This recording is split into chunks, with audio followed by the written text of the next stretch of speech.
Just over a month from now, Utah and UCLA will begin their football season. It's a pivotal week one matchup with massive implications for the entire college football world.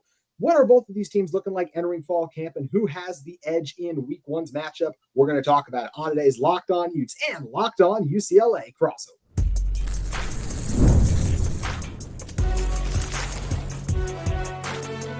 You are Locked On College Crossover, part of the Locked On Podcast Network. Your team every day. Hello, everyone, and thank you for making Locked On Utes and Locked On UCLA your first listen and view of the day. Huge shout out to our everydayers, and we once again thank you for tuning in to our shows. If this is your first time listening, make sure you follow on social media platforms as well as you can like and subscribe on YouTube. My name is JT Wistersill, host of Locked On Utes. Excited to be joined for the first time in a couple of years by my former Pac-12 member, but now current Big Ten member, Zach Anderson-Yoxheimer, the host of Locked On UCLA, to talk about the biggest game of week one, Zach, that honestly you could argue no one is talking about. Yeah, this is a huge game that I think has a lot of massive implications. You know, obviously people are going to point to the bigger names, the bigger brands, if you will, but these are two unknown teams heading into 2025, and a win for either squad could put them on an early 3-0, 4-0 start if things go right. And then all of a sudden you get put in that overhype train. And I know nobody wants to be in the overhype train, but it's always fun to be in it. And winning week one when at an 8 p.m. Pacific time kick might not be a lot of eyeballs, but could be one of those big games that changes the outlook of people's season in week one. Yeah, we're going to talk about the timing of the game in a moment, but there is no question it is one of, in my opinion, easily one of those five most intriguing matchups from week one. I would have it higher than some of the other ones that I might earn a little bit more national profile, looking at Alabama, Florida State. But we can talk about the timing of it in a little bit. Let's first just talk about the position that these two teams are in as we gear up for fall camp. I want to start with UCLA. Zach, you know, the Bruins team finished 12th in the Big Ten last year, 5-7, 3-6 in conference play. I know you won 4 of your final 6 games too. New offensive coordinator. Obviously, Nico's in there too. Year 2 for Coach Foster. Where is this UCLA football program at right now? I think UCLA is trending upwards. Now, the big thing is that a leap forward or a small step, right? Because Deshaun Foster's first step into national spotlight was last year's Big Ten Media Days, where he fumbled over his words. The Bulls stumbled out of the gate. It was a rough non-conference stretch, a rough travel stretch to begin the Big Ten slate. And then they started to figure things out, maybe a little bit easier scheduling. The team stayed together. And then this year, you could see UCLA went after it in the portal, went after it in next year's recruiting class, and Deshaun Foster had a much better presser. You don't always want to win the presser, but Deshaun Foster won the presser this year in the Big Ten Media Days, and the hope is they take the leap forward and you can grow while on the job. What about learning on the job, JT? Can't people do that anymore? That's what Deshaun Foster is trying to do. Yeah, and for Utah, it's a team that's looking to bounce back. I mean, pretty much everyone, at least most, had them as the favorite to win the Big 12 a season ago after the Pac-12 crumbled. Utah coming over with so many returners. Good old Cam Rising, who you guys saw. That was one of the times Cam Rising was healthy back in that 22 season. Good times. But you guys beat him that game, actually. And, you know, post Cam Rising now for Utah, because last year he got hurt again. They fell short of expectations, missed a bowl game, one of their worst records they've had in several years. And there's a lot of reasons to think this Utah team can bounce back. Really strong offensive line, dynamic quarterback and running back you're bringing in, and the culture that is the Utah defense has a lot of people excited about this season. FanDuel has Utah as the favorite to win the Big 12. You look at like our Locked On College Football Big 12 experts, they're a little lower, having finishing 8, but the Big 12 is very wide open. Obviously for UCLA, it's an uphill climb to win the Big 12. I know a couple of major outlets, including our Spencer McLaughlin, I saw he has them picked 14th right now in the Big 10. Do you feel like that is a fair spot for them? Or do you feel like this is a team that can surprise some people this coming season in the Big 10? I would think with arguably a worse roster last year, UCLA finished higher than the 14th best. And I think I saw even other outlets had UCLA even lower. So when I was about to get on Spencer's case, even more doubters are doubting Deshaun Foster and what UCLA has. New on offense, new offensive coordinator, Tino Sunseri coming from Indiana. A lot of pieces lost from the defense the last couple of years. I remember in 23 when Utah and UCLA played, that was a defensive slugfest when the Bruins were out in Salt Lake City. That was not one to showcase in terms of this is what offense looks like. It was a good defensive showdown between the Utes and the Bruins that day, and what I believe was a toasty day in Salt Lake City, a midday kick.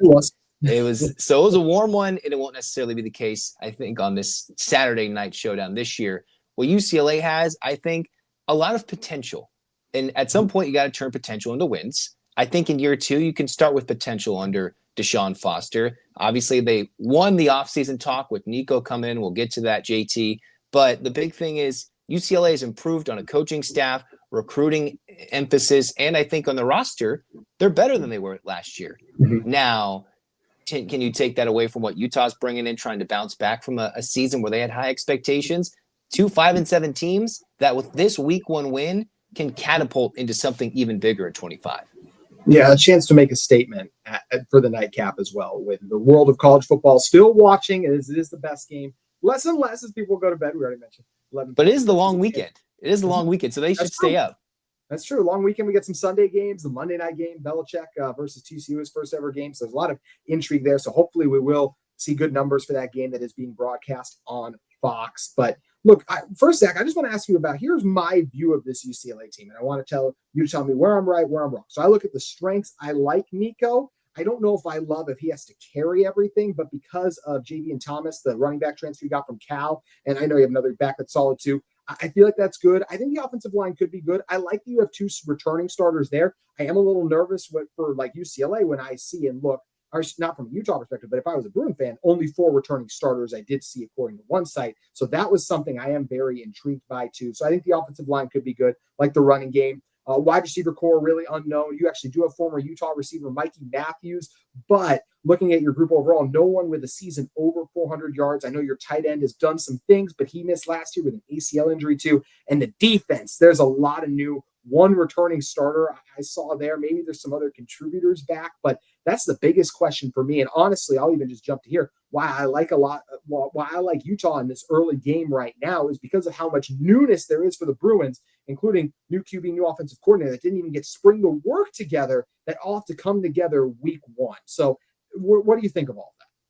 Yeah, all the new parts moving together. How long does it take to gel? That's a benefit and also maybe a blessing in disguise for UCLA. They can get overlooked, or it can look very ugly week 1. And maybe that's one of those things where Utah's either going to be very lucky or they're going to be sad that they got UCLA week 1 and didn't know what hit them, right? Like when Indiana was coming at everybody early last year before people realized they were good. UCLA, they're trying to figure it out. Defensively, yes, there's no doubt about it. They lost a lot of talent from the Latu year in 23. You had Kane Medrano, who had a breakout game against Utah 2 years ago in that 23 game. Then Carson Schlesinger. Those are 3 names. They're in the NFL now. UCLA can't just simply replace that talent right away. It might take a year or 2 before they can build a recruiting base once again in LA. But I think defensively, they'll take a slight step back. I do believe that what they brought in the portal can help. Offensively, it's all going to come down to the offensive line. If they can hang in the trenches from what was a very atrocious running game that didn't involve Ethan Garbers, last year's UCLA starter, scrambling, and one of the worst sack rates in the country, then if UCLA can protect Nico, they'll have some time. And if they give their quarterback time to throw, then Nico doesn't necessarily have to carry him. And I do like what you mentioned, JT. Tight ends, somewhat of a strength the last few years with Chip Kelly transitioning to Deshaun Foster. This year, Hudson Habermill, solid coming off the injury. It's just he's not that explosive player I think that UCLA would expect. But for you, JT, how nice is it not to have to talk about Will Cam Rising play week in and week out for what seems like the 3rd straight year, now that there's actually an answer? Oh my gosh, it's been such a weight off this team. You can feel by the end of last season, everyone was wore down. Kyle Whittingham said that it was the most frustrating year of his career. And you can feel it back-to-back seasons, including, as we kind of talked about too, like the last time the UCLA game was really crazy. We're diving deep into the week because Cam Rising, that was the only game he dressed and warmed up. So we're all like, oh my gosh, he might play.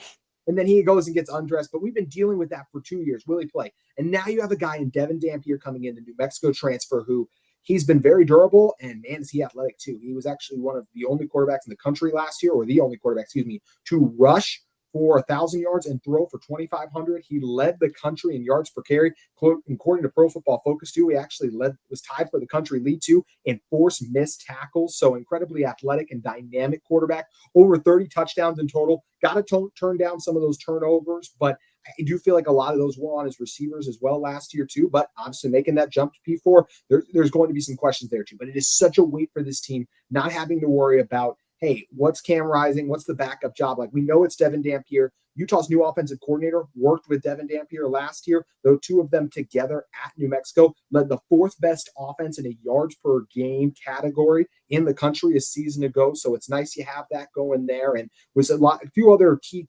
continuity pieces being all five starters back on the offensive line, there's some really good things that Utah has going for them. And they've had a nice offseason. But arguably, there was no bigger offseason addition than the one the Bruins were able to make when they landed Nico. What does the Nico piece mean week one for this game, Utah, UCLA? We're going to continue to talk about it in a moment on this Locked On Utes, Locked On UCLA crossover. Today's crossover episode is brought to you by our friends at 5 Hour Energy. With 5 Hour Energy, have you just ever been there where it's in a really long day and it's just time to fuel up and turn it up with 5 Hour Energy? And that's what 5 Hour Energy can do with 5 Hour Energy Transfusion. It brings the bold grape, ginger, and lime flavor of your favorite golf drink, minus the alcohol, into a quick, energizing shot. Whether you're sinking birdies or just making memories with friends, this one's a hole-in-one for your energy game. Let's be honest, some days on the course or off it, you just need that extra boost to stay sharp and energized, whether at work, golfing, or whatever it may be, even getting through a wild college football Saturday, because those are just around the corner. That's where 5 Hour Energy has you covered. With 5 Hour Energy, you can head over today. If you go to 5hourenergy.com, that's the number 5hourenergy.com. You can use my promo code Locked On Golf is the promo code. All caps, Locked On Golf, to receive 20% off your order. This offer is only valid until September 30th on one order and cannot be used with other promotions. The code is not good on subscription orders. Whether you're meeting up with friends or trying to turn 18 holes into 36, get energized, boost your need to power through. Order transition-flavored 5 Hour Energy shots today. Golf is all about good times with good people and good flavors on the course. Grape Ginger Live Favor gives you the best parts of your game clubhouse to go without chasing down the Bev cart. So head over and pick up 5 Hour Energy today. Nico is a UCLA Bruin. It's by far the biggest storyline that this matchup has to offer. I think it's one of the biggest storylines of the week one of the college football season. Zach, what has it been like since landing Nico? And also say this, as I kind of mentioned, he didn't get to go through spring ball. So this is a new offense, a new offensive coordinator, new pieces, new teammates that he's got to gel with and build chemistry quickly for this week one matchup. Do you think the Bruins can get on the same page and hit the ground running offensively? Because as you mentioned, it was an offense that was not able to do so a year ago. Yeah, but that was under a very complex West Coast offense system under Eric Bieniemy, and that just threw everybody off, right? You go from Chip Kelly to Eric Bieniemy, and UCLA said, all right, this isn't working out. They go to Tino. And from what was, a dynamo in Indiana's offense last year, this could be one of those guys that could be a 1 to 2 year guy for UCLA if he does well. And Tino Sansera, the offensive coordinator, supposed to be a QB whisperer, a great hire. I'm not sure how long he'll stay at UCLA, and that's probably a good thing. But that means they got to take advantage when he has the pairing like Nico Iamaleava. And with Nico, the one thing I'll say about the lack of time, Tennessee is on a semester system. UCLA is on a quarter system. So UCLA had a later spring practice schedule. That's why Tennessee had that spring game earlier than UCLA's, much earlier. And then, so he was out of school a bit earlier. So if he had to learn, if you will, or have some extra time, he had that extra month or so to start. And then UCLA, as a school, being on the quarter system, because remember, they still technically are student athletes, classes doesn't start until late September. And the academics are a grind at UCLA, and compared to most schools, and not that that says anything about Utah, it just is, but UCLA doesn't start until late September. So this is football, all right? Think NFL-like mentality for these guys until late September. So when UCLA gets into Big Ten schedule in like their fourth week of the season, then UCLA, that's when it might start to come unglued when it comes to academics adding in. But the big thing is, for the Bruins, Nico coming in, a lot of transfers came in as well. So there's a lot of guys learning. So it's a lot of people on the same page. So if Tino has an idea that, hey, there's a lot of guys learning the offense, you can't just overcomplicate it in April or early May. So as much as he could be behind the 8 ball, I'm not sure how far behind he is, with still plenty of time to practice without academics as a problem since mid-May. And he won't have to take a class until September. That's like the longest summer break ever. You know, I think Phineas and Ferb, you know, he could have a sing along, and he could talk about these are all the plays, and he could do that to the Phineas and Ferb theme song about the plays in the UCLA playbook. And I think he will eventually have a good year. But I guess the big question that we're talking about is, will that happen week 1? That's a big question mark, but I'd be excited to see how it goes. I'm just excited we got a Phineas and Ferb reference in. This has just became my favorite crossover ever, simply for that. So thank you for that, Zach. And it is an interesting thing that we have 2 quarterbacks who weren't on the same teams last year. As I mentioned, when it comes to week 1 being on just the same page, in sync with everything that one team's trying to do, I would give the edge to Devon Dampier because he's been in this offense. He's the same offensive coordinator. Both teams dealing with some of those new pieces, but also, like, you know, if you're Utah, you have all 5 offensive linemen back. 2 tackles for Utah, look up pretty much any 2026 NFL mock draft. You're going to see both those guys in the first round. PFF has Spencer Fano as their best offensive lineman in college football this coming season. Utah's right tackle too. So really like where this Utah offense should be at week 1, but there are still going to be questions. Hey, what does Kyle Whittingham let this team do, let this offense do that will hang over them? One thing that is intriguing, though, and I know some UCLA fans are going to be surprised to hear this, but there is a chance that by the end of the season, and maybe even in week 1 game, the best quarterback in this matchup actually was in Salt Lake City. There is a chance that Devon Dampier will outplay Nico in this game as well as on the season. If you look at last year, Nico only threw for over 200 yards in 3 of his 10 games against P4 competition. Keep that in mind because obviously did that against others, but against P4. Versus Devon Dampier, he only had 2 games against P4 teams. He did it in just those 2. He did throw for more yards last year. Yes, we are talking about G5 defenses versus P4, but I already talked a lot about what makes Devon Dampier transcendent. That ability to get yards outside of just, hey, like you can use him in the quarterback running game. He is a true dual threat dynamic quarterback. 19 rushing touchdowns last season too. So he is a tremendous player. And I do think is going to be a thorn in the Bruins side. He was only sacked 5 times last year, Zach. And that was just like, I could have said, hey, he got sacked 5 times against one of those P4 teams going behind a G5 offensive line. But he really, to me, is a guy who's ready to make this transition from G5, to P4. So I think Devon Dampier has a chance to be special week 1. How do you think he's going to fare against this UCLA defense?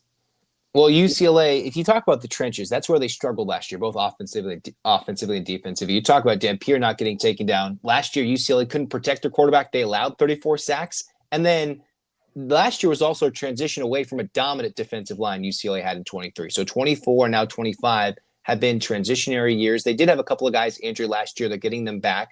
So I wonder how ready and how successful they'll be, like a Keanu Williams that can help out up front. But they lose a Jay Tuia. They lose like a Femi Oladejo who has moved to the edge, and a lot of linebacker talents. So if you're talking about a rushing quarterback, a dual threat opportunity, maybe this is one of those things where we're going to see a shootout in a big, high-scoring game, that late night Pac-12 after dark that we all want between the Big Ten and the Big 12. And that's kind of the more I'm listening, the more I'm thinking about it. I think that's where this game is going to end up being.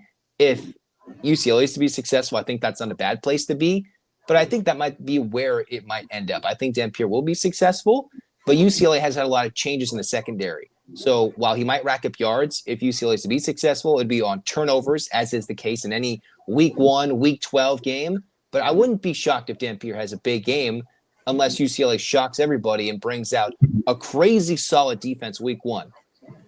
Which is possible too, because you look at this UCLA team, we talked about they were playing some of their best football down the stretch end of the regular season last year. And yes, a lot of new pieces, but in the transfer portal era, we've seen things go many ways. Sometimes you get in Indiana last year where you bring in, I mentioned only 4 returning starters for the Bruins. Sometimes you get almost no returning starters, Indiana last year, and boom, your success. Or you get Florida State last year and you fall on your face. So that's where it'll be interesting. And I'm not saying it's going to be one or the other for UCLA. They could very well fall in the middle of that. But it's very interesting to see when you go all in on the portal. And, you know, it's the same thing for Devon Dampier in Utah. I think Devon Dampier is going to be really good for Utah. But we can even just look last year. Baylor brought in a G5 quarterback, and it did not go well. Right away, they went back to Robertson, who was their better guy. But you also could look at Indiana. Curtis Rourke from Ohio, he goes to Indiana. He has a success too. So it's very difficult now to kind of predict and talk about these week 1 college football matchups, because all of a sudden by the time they get around, we're talking about, oh yeah, we had no idea that this guy was going to be a baller, or this transfer edition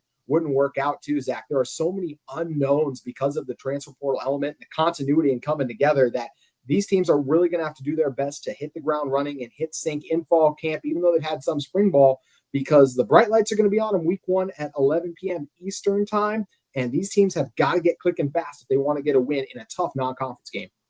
Yeah, and here's a question for you. I have JT.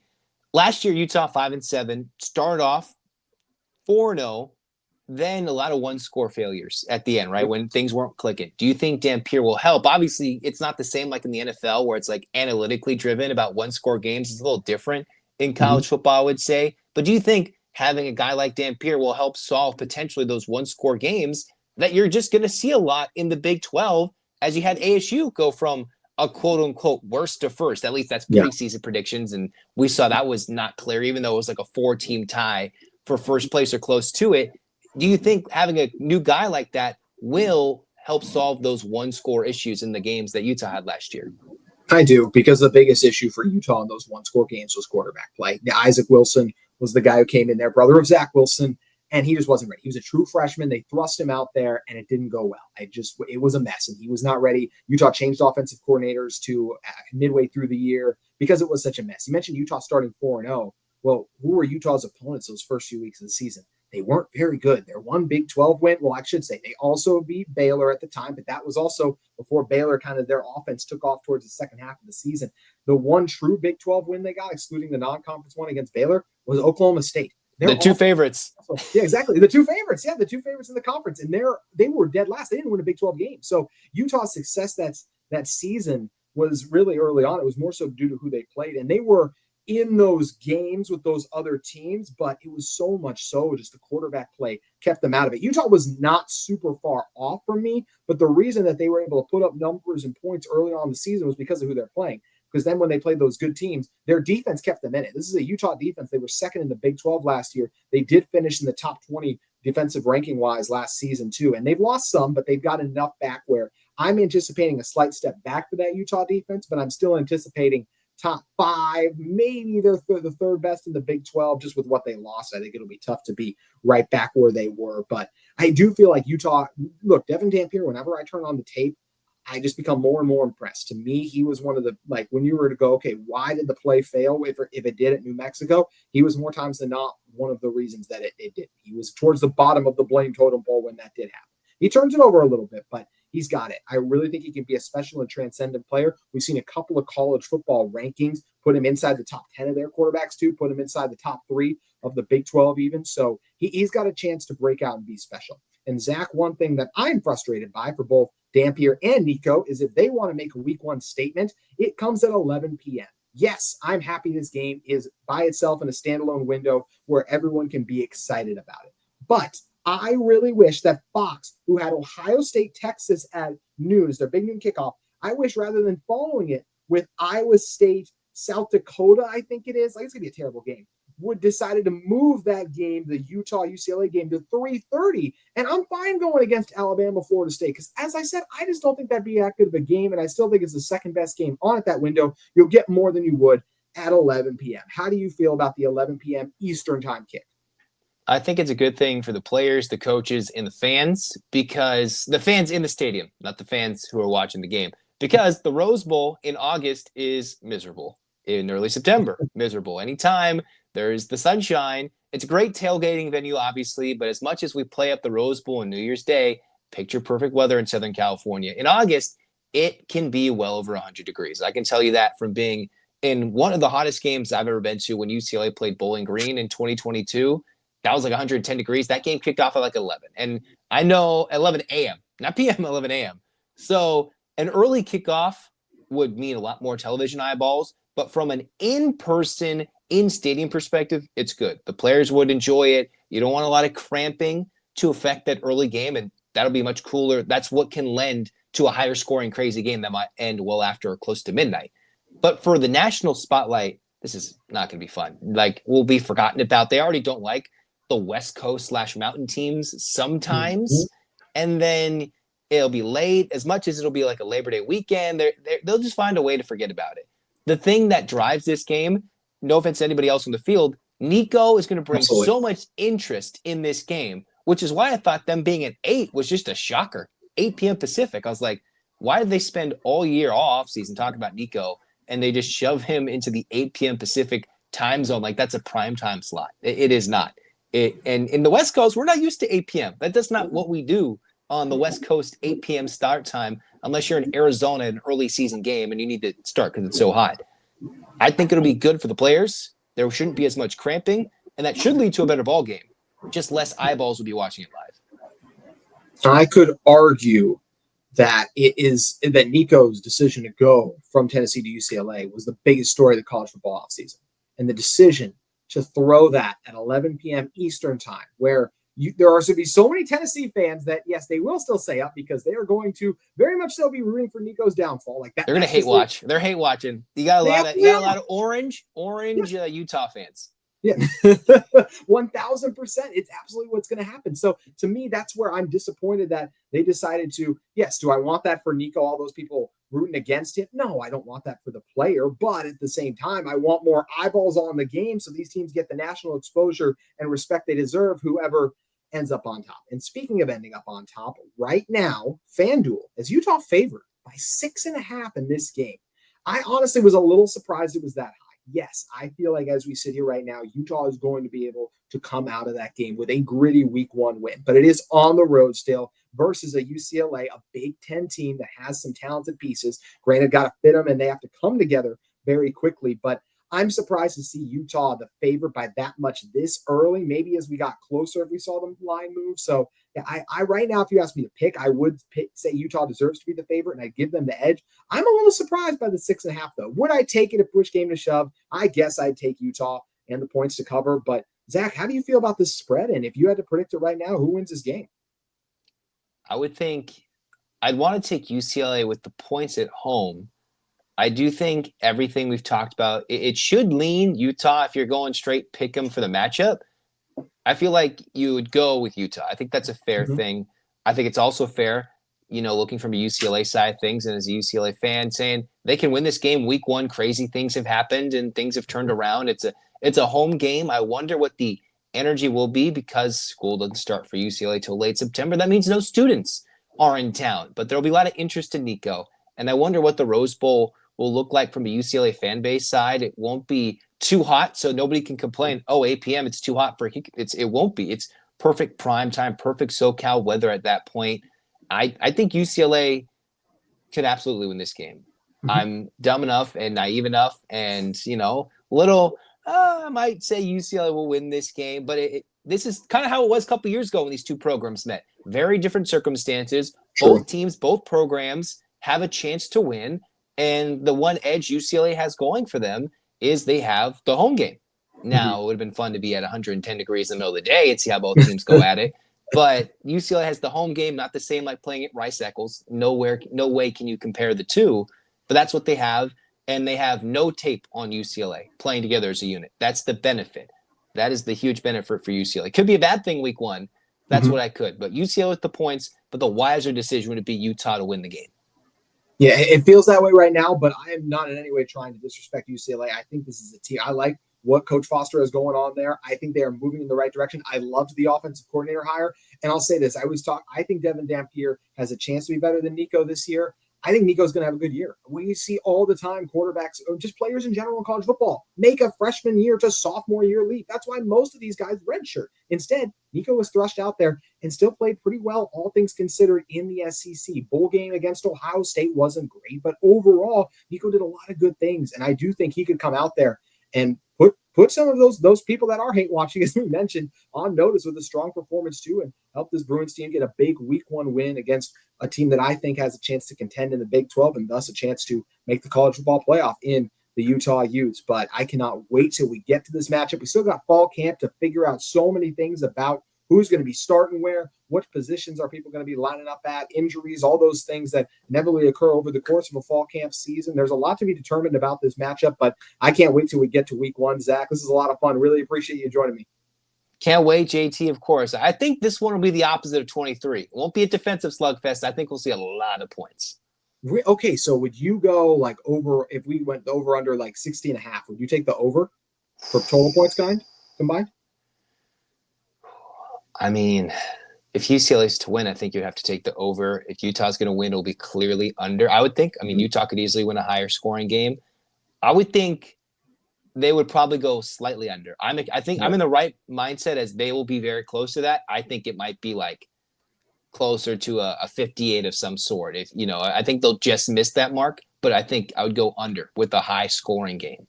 Yeah, I only see, as we sit here right now, I only see one team clearing 25 points. Maybe I'm wrong, and maybe it'll be a high-scoring game, but with these offenses trying to come together, also could be which of these defenses makes the pick six or the big play on the quarterbacks, still trying to get acclimated to their new offenses overall. So it could be a high-scoring one. Maybe it turns into a defensive battle because of those new pieces. Lots of ways it can play out, and lots of ways we still got to keep covering your favorite teams every day. So thank you so much for listening. This Locked On Utes, Locked On UCLA crossover. Zach, can't wait to do it with you again in a little under a month now.